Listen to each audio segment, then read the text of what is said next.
Bonsoir. Oui, mais la conférence de paix au Proche-Orient est suspendue ce soir à ces deux mots. Oui, mais des Israéliens hier soir qui acceptent d'y participer mais en posant des conditions.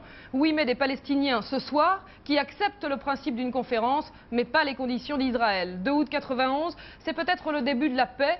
2 août 90, c'était le début d'une guerre. Les troupes irakiennes envahissaient le Koweït. C'est pourtant cette date que les habitants de Koweït City ont choisi pour fêter leur liberté retrouvée, même si le pays est toujours déchiré. Christine Lehéran. Toute la nuit, les cris de joie ont retenti dans la ville. Toujours les mêmes, Allah est grand, Abbas Adam, vive Bush, le Koweït est libre. Par milliers, ils sont descendus dans les rues célébrer une seconde fois leur libération. Concert de klaxons, défilé sans fin de voitures dans l'artère principale de la ville, toujours le drapeau koweïtien à la main. Les armes automatiques récupérées lors du retrait irakien ont été brandies vers le ciel, les tirs ont résonné jusqu'au petit matin. Des scènes de liesse qui ont fait place à la prière. Dans les mosquées, une foule plus nombreuse qu'à l'ordinaire, journée de recueillement en mémoire des morts et des disparus. Une date anniversaire qui occulte la difficile réalité. Au lendemain de la guerre, les Koweïtiens espéraient la démocratie. À son retour, le Cheikh Jaber n'a fait qu'une promesse d'élection en 92. La gestion même du pays est remise en cause. Les Koweïtiens réclament toujours l'eau, l'électricité. La reconstruction du pays tarde par manque de budget alloué. La machine économique a du mal à repartir, faute de main-d'œuvre étrangère. La production de pétrole est toujours à un niveau très faible. L'or noir, qui devrait entre autres permettre de remettre sur pied le pays, continue de partir en fumée. Et François Mitterrand a tenu à adresser un message de soutien aux Koweïtiens. La France reste attachée à la cause du droit international pour laquelle elle a combattu au Koweït, a affirmé le chef de l'État. Message diffusé par le principal journal de Koweït ce matin. Je vous le disais, les Palestiniens ont à leur tour accepté le principe d'une conférence de paix, mais James Baker devra sûrement revenir en mission de nombreuses fois, car sur le problème de la représentation palestinienne, les deux camps n'ont pas bougé d'un iota et les entretiens ont duré plus de 4 heures ce matin. Alain Chabot. C'est un James Baker optimiste mais conscient des difficultés à surmonter qui s'est rendu ce matin à la rencontre des représentants palestiniens des territoires occupés. Les entretiens ont duré 4 heures pendant lesquelles la délégation palestinienne, conduite par Faisal Husseini, est restée ferme. D'accord pour négocier, mais avec le feu vert de l'OLP qui souhaite pouvoir désigner ses propres représentants à la future conférence de paix. Si bien que le secrétaire d'État américain est reparti pour la Jordanie sans obtenir d'accord. Israël ne voulant pas entendre parler de l'OLP. Difficile pour autant de parler d'échec puisqu'au sortir de leur rencontre avec James Baker, les représentants palestiniens, lors d'une conférence de presse, ont promis qu'ils allaient travailler avec les responsables américains pour clarifier justement la question de la représentation palestinienne. Ils ont toutefois réaffirmé les conditions formulées aujourd'hui par l'OLP pour accepter la conférence de paix. Pendant ce temps, à Naplouse, dans les territoires occupés, de violents accrochages se sont produits entre jeunes palestiniens et soldats israéliens. Là-bas, la paix est encore un vague projet sur le papier. Véritable avancée vers la paix ou nouveau bras de fer entre les deux communautés. Il reste bien sûr des blocages avant l'organisation d'une conférence au mois d'octobre. Dans ces conditions, le processus de paix est-il vraiment enclenché ou possible? Réponse avec une correspondance de Charles Anderlin de Jérusalem. Oui, Faisal El-Husseini a révélé que James Baker lui a promis qu'il n'était pas question d'imposer un veto sur la composition de la délégation palestinienne. Mais le secrétaire d'État a demandé à ses interlocuteurs palestiniens de tenir compte des contraintes sous lesquelles vont se dérouler les négociations de paix. Autrement dit, il place la balle dans le camp palestinien, il leur demande d'arriver avec une délégation acceptable par tous, surtout par les Israéliens. Les Américains sont prêts à mettre le prix en échange. Il est question d'un mémorandum américain qui serait présenté aux Palestiniens dans les tout prochains jours, comprenant un certain nombre de garanties et de promesses. On parle notamment de l'assurance que Jérusalem-Est ne sera pas oubliée au cours des négociations. On le sait, Israël tente d'exclure l'OLP de la table de négociation, mais l'organisation palestinienne veut préserver son rôle dans cette conférence de paix. Elle est soutenue par plusieurs pays arabes. Il sera peut-être difficile de faire la paix sans l'OLP. C'est ce que pense Nadia Benjeloun, auteur d'un livre portrait sur Yasser Arafat. On l'écoute. L'OLP reste l'interlocuteur valable pour la plupart des pays occidentaux. Yasser Arafat a acquis une légitimité qui reste incontestée au niveau des populations palestiniennes et il me semble très difficile d'éviter que l'OLP participe à cette conférence. L'Égypte a signé, vous le savez, une paix séparée avec Israël en 1979. La Syrie pourrait signer un accord à peu près semblable sur le Golan. Cela dit, ce serait très dangereux à mon sens par rapport aux populations arabes qui, elles, tiennent beaucoup à la résolution du problème palestinien. C'est, vous le savez, un thème récurrent pour la base et pour la population. Donc je crois que les États arabes seraient très prudents, notamment en ce moment. Invité du 19-20, Ovadia Sofer, l'ambassadeur d'Israël en France. Vous êtes en direct de notre station de Nice. Bonsoir. Bonsoir. En fonction des blocages dont on vient de parler, Ovadia Sofer, à votre avis, le processus de paix est-il réellement en marche ce soir? Oui, je pense qu'elle est en marche. On a trop discuté, on a trop perdu de temps. Je crois qu'il y a une occasion d'or pour tout le monde de régler ce problème pour une fois et pour toutes. Je pense que les Palestiniens ne doivent pas rater cette chance qu'on lui offre. Oui, alors vous parlez justement des Palestiniens. En ce qui concerne la délégation palestinienne, est-ce que les conditions posées par Israël ne sont pas tout simplement inacceptables par les Palestiniens? Je pense qu'ils doivent être acceptables. Il ne faut pas oublier que nous offrons une négociation à une délégation jordano-palestinienne. Or, 70% des Palestiniens sont concentrés en Jordanie. Nous voulons aussi entamer la négociation avec les Palestiniens des territoires. C'est la grande majorité des Palestiniens, donc je ne sais pas pourquoi on se plaint. Or, l'OLP représente les Palestiniens dans la diaspora, des Palestiniens au nom desquels ils réclament le droit de retour à un minuscule territoire, ce qui peut provoquer un problème encore beaucoup plus sérieux, pas seulement pour Israël, mais pour la Jordanie et aussi pour les Palestiniens eux-mêmes. Les Palestiniens ne sont pas d'accord avec ces conditions, ils l'ont dit à nouveau aujourd'hui. Est-ce que vous pouvez encore évoluer dans ces propositions?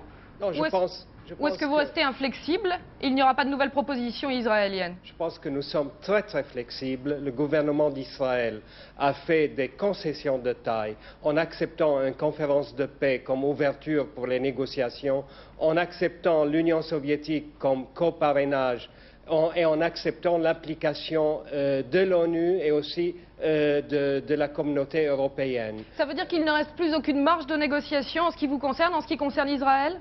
Vous savez que sur la base de l'initiative de la paix actuelle, c'est une période d'autonomie pour les territoires, pour la Judée, la Samarie et Gaza.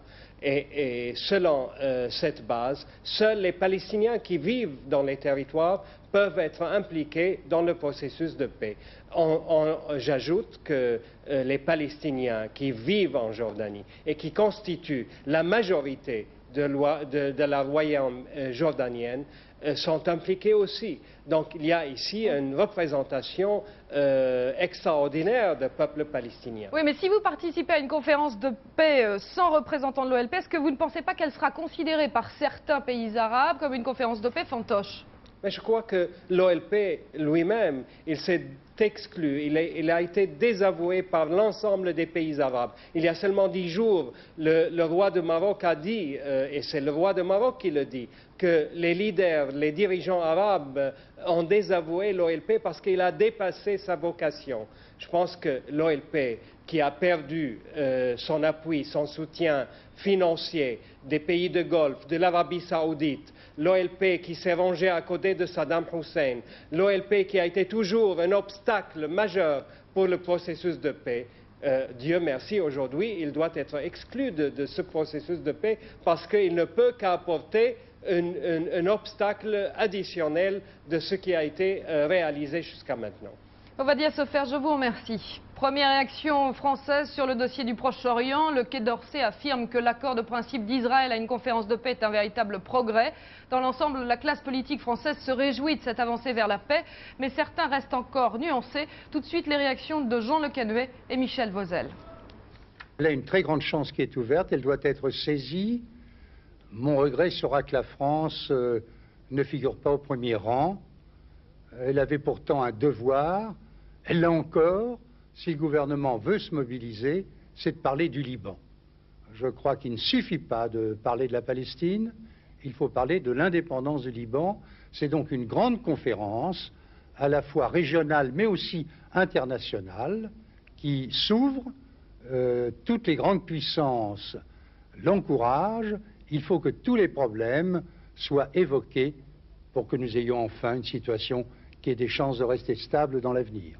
Il n'y aura de vraie sécurité pour Israël que si lors de la conférence qui va s'ouvrir prochainement, en effet, les Palestiniens sont représentés de manière responsable et de façon à ce que les engagements qui seront pris assurent plus tard une véritable paix sincère, durable et la sécurité d'Israël. Donc je crois que chacun est responsable et sent bien du côté israélien comme du côté arabe qu'il y a une chance historique et qu'il faut la saisir. En Yougoslavie, on est bien loin des espoirs de paix. Le pays s'enlise dans des conflits à nouveau très violents. La Troïka européenne s'est à nouveau rendue sur place aujourd'hui pour tenter de trouver une solution. Mais les derniers combats en Croatie ont été particulièrement meurtriers. 80 policiers ont été tués par des milices serbes dans un petit village hier soir. Claire Sébastien. Dalj, village croate en Slovénie. Village martyr, cible des nationalistes serbes. Hier, un commando de Četnik, ces militants serbes d'extrême droite nostalgiques de l'ancien royaume de Serbie, ont attaqué le village. Les quelques 300 policiers croates qui s'y trouvaient ont refusé de se rendre. Ce fut la tuerie. Les alentours du poste de police, les rues du village, les bâtiments défoncés témoignent de la violence des affrontements. Des dizaines de cadavres jonchent le sol. 80 policiers croates sont morts. D'autre part, une quarantaine de membres de la police et plusieurs habitants ont été capturés par le commando. La Croatie est à feu et à sang. Certains responsables croates accusent toujours l'armée yougoslave de prêter la main à ce genre d'opération. C'est dire la difficile mission de la Troïka européenne qui doit rencontrer ce soir les responsables yougoslaves à Zagreb. La Grèce et la Turquie sont d'accord pour négocier sur le problème de Chypre. C'est le président George Bush qui vient de l'annoncer ce soir à Washington. La négociation devrait avoir lieu à l'automne. Si vous êtes installé devant votre télé en train de nous regarder, surtout restez-y. Ne mettez pas votre volant dehors. Bison futé formel, week-end rouge sur les routes, dans les gares et les aéroports. Et l'étalement des vacances n'arrange rien. Reportage Pascal Justice. Il y a ceux qui partent, les vénards, et ceux qui rentrent, les bronzés. Alors bien sûr, le trafic de ce week-end est le plus chargé de l'année. 47% des Français ont pris leurs vacances au mois d'août. C'est 2 fois plus qu'au mois de juillet. Responsable le calendrier scolaire qui a placé la fin des cours au 6 juillet et les entreprises qui ferment massivement en août. Résultat, plus d'1,5 million de voyageurs dans les gares en 3 jours. Aussi la SNCF vous conseille 1. de rester calme, 2. de ne pas quitter vos bagages des yeux et 3. si possible de vous rendre à la gare en transport en commun pour éviter les bouchons. À propos de bouchons, ce sont bien sûr les automobilistes qui trinquent avec 11 millions de personnes sur les routes de France pendant le week-end. La journée d'aujourd'hui a été calme, mais attention au départ demain samedi, alors suivez bien les conseils de Bison Futé. Nous commencerons sur Paris dès 5 h du matin. On retrouvera en province à partir de 9 h et elles se prolongeront en province jusque vers 18 h. Ceux qui veulent partir donc ce week-end ont intérêt à circuler dimanche. Dimanche, il y aura 5 fois moins de circulation dans le sens des départs que sur le samedi. Si les gens tiennent à circuler samedi, qu'ils diffèrent leur voyage vers la fin de la journée de façon à arriver sur les difficultés provinciales après 18 h. Pour éviter les bouchons, la meilleure recette reste bien sûr l'avion. Mais là aussi, le trafic est intense. 1/3 de vol en plus au départ de Paris. Ça fait du monde dans les aéroports. Alors un dernier conseil, gardez le sourire, c'est les vacances. Les salariés de Sud-Marine Entreprises, eux, ne décolèrent pas. Ils ont occupé toute la journée la direction départementale du travail et retenu en otage le liquidateur de leur entreprise. Ils réclament la tenue d'une table ronde réunissant les syndicats, les élus locaux et les pouvoirs publics. Une table ronde consacrée bien sûr à l'avenir de leur société. Reportage FR3 Marseille, Valérie Chénine et Bernard Thébault. Ce matin, à la direction départementale du travail. Le comité d'entreprise de Sud-Marine au complet autour du liquidateur Maître Bello au premier étage. Il s'agit de parler licenciement. Prudent, le liquidateur a préféré que la réunion se tienne ici plutôt que dans l'entreprise. 10h30, les délégués syndicaux demandent la tenue aujourd'hui même d'une table ronde réunissant les organisations syndicales, les élus locaux, les pouvoirs publics et le gouvernement. Ils resteront sur place avec Maître Bello tant qu'ils n'obtiendront pas satisfaction en clair. Ils gardent le liquidateur, même si ce dernier ne manifeste pas encore l'intention de partir. En fait, l'intersyndicale a rencontré hier le groupe Trident Panama, candidat à la reprise de Sud-Marine. Par ailleurs, un groupe français employant 4000 personnes s'est manifesté auprès de l'intersyndicale, à qui il a fait bonne impression. Ces deux groupes souhaiteraient reprendre l'entreprise en entier, au moment où le gouvernement se dit prêt à aider Eiffel à reprendre partiellement l'entreprise, histoire de finir les plateformes pétrolières destinées aux Norvégiens. Proposition jugée inacceptable par les syndicats. Tout le monde se prononce et puis on n'arrive pas à régler ce problème. Et aujourd'hui on est tous licenciés. Alors maintenant le problème on va le régler, il va falloir le régler. 17h. Enfin le premier signe de déblocage, le directeur reçoit une proposition du comité interministériel de redéploiement, le CIRI, mais celle-ci n'agrée pas les syndicats. Seul acquis de la journée, les licenciements sont reportés à la semaine prochaine. Mais apparemment, la situation se débloque puisqu'on vient de l'apprendre. Les salariés de Sud-Marine Entreprises ont évacué il y a quelques minutes la direction départementale du travail. Édith Cresson aurait-elle oublié son parler vrai? Elles sont bien loin, les petites fourmis jaunes. Quelques semaines après ces virulentes attaques contre les Japonais, le Premier ministre se dit prêt à accueillir sur notre territoire des usines nippones. Certaines fourmis n'avaient pas attendu ce retournement politique pour s'installer en France. Reportage Bernard Ségara, Jean-Jacques Ledeuil. Après les menaces, la paix armée. Édith Cresson, après avoir obtenu que les voitures japonaises construites en Europe, ici en Grande-Bretagne, soient comprises dans les quotas d'importation, peut maintenant souhaiter la bienvenue aux usines japonaises en France. D'autant plus que cet accord sera étroitement surveillé. Nous sommes prêts à considérer les Japonais comme nos partenaires, sans critique, sans accusation et autres, à condition qu'ils appliquent les mêmes règles que nous. Et croyez-moi, s'ils ne les appliquent pas, ils entendront parler de nous. Édith Cresson sait bien que les Japonais sont incontournables. Depuis 1980, dans la discrétion, ils sont venus s'installer en France, au départ dans l'électronique, puis dans les accessoires. 11 usines créées en 1980, aujourd'hui une cinquantaine, comme cette nouvelle usine Sony dans les Landes. Elles emploient en tout 20 000 ouvriers français.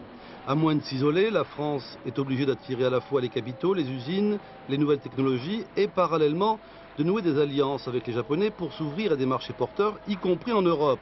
Mais cette coopération n'est pas sans danger. Une fois qu'elles seront en France, on n'aura pas de choix que de coopérer avec elles, ce qui est vrai pour les fournisseurs, les équipementiers en particulier. Ce qui risque de poser un problème pour les entreprises françaises, c'est un certain contrôle qui serait fait par les constructeurs implantés en France, justement, de ces fournisseurs et de ces équipementiers. Donc là, il y a un petit danger. Mieux vaut des Japonais que des chômeurs, avait affirmé Roger Fauroux, l'ancien ministre de l'Industrie. Édith Cresson lui avait aussitôt répondu « Nous aurons des Japonais et des chômeurs ». C'est là toute la question. Tout de suite, les autres faits marquants de l'actualité en France, grâce aux images de nos stations régionales. Sabine Grandjean. L'entrepôt des chiffonniers d'Emmaüs de Marseille ravagé par un incendie.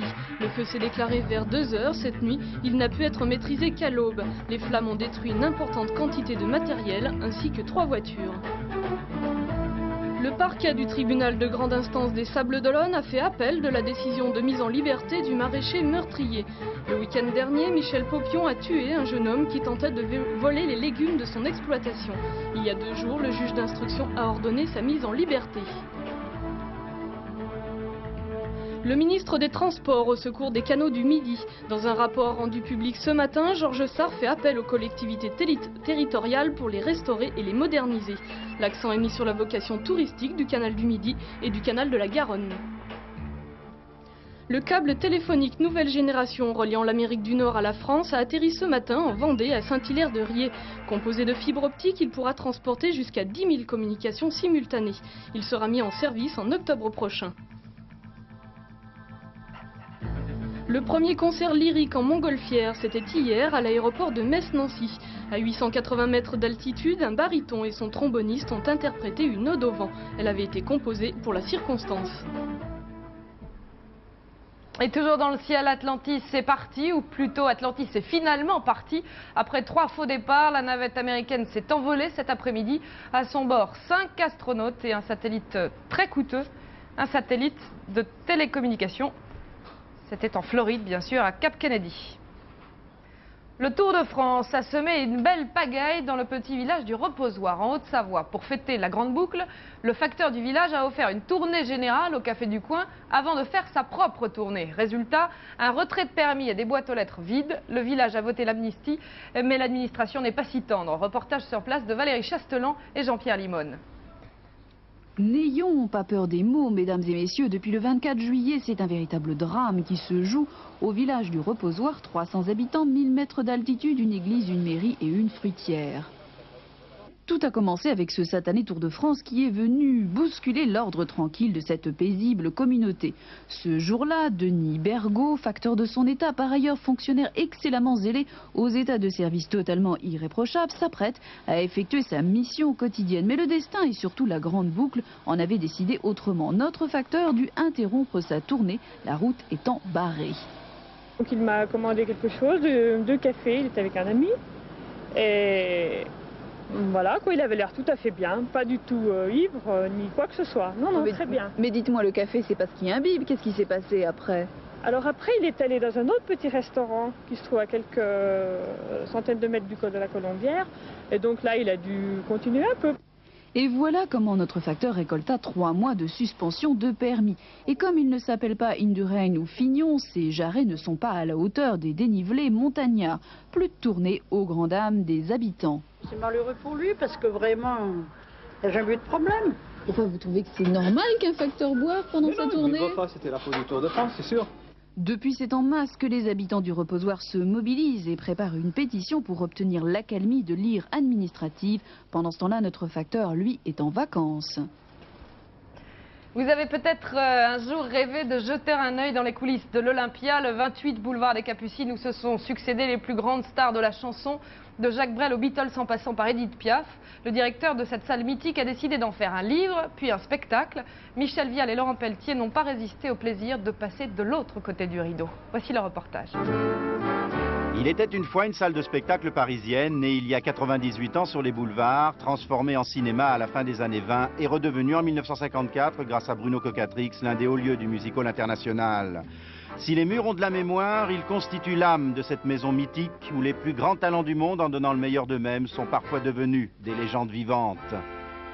Lorsque la lumière s'éteint le soir et que il m'arrive de m'installer sur la première marche, je suis entouré de plein de fantômes et de gens morts et puis de gens encore vivants dont la présence est très forte. Effréné par la foule qui s'élance et qui danse une folle farandole, je suis emporté au loin et je crispe mes poings maudissant la foule qui me vole, l'homme qu'elle m'avait donné que je n'ai jamais retrouvé.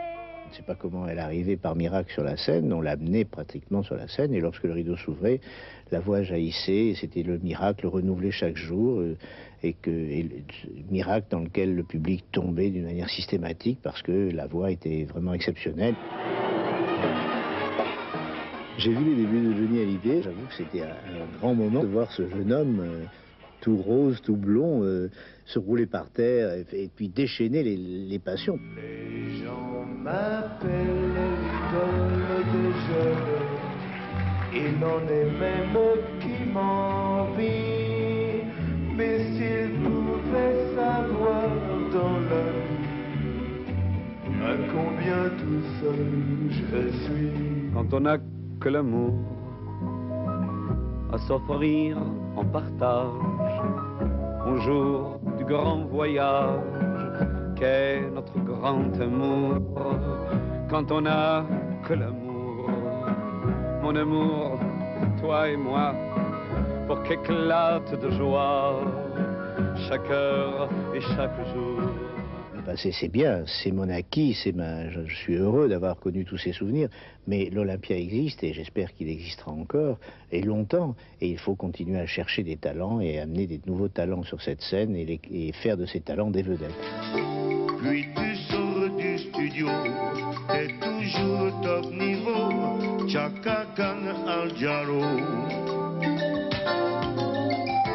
Un concert à Tokyo, puis Paris par Paname, Al Jarreau, Chaka Khan.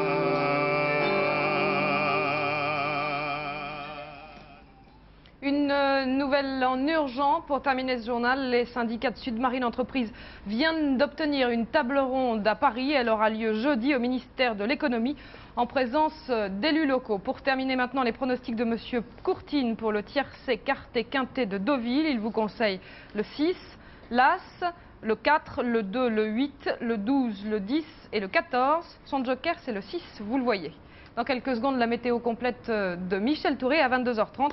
Soir 3, présenté par Richard Tripot, à lundi 19h. Bonsoir.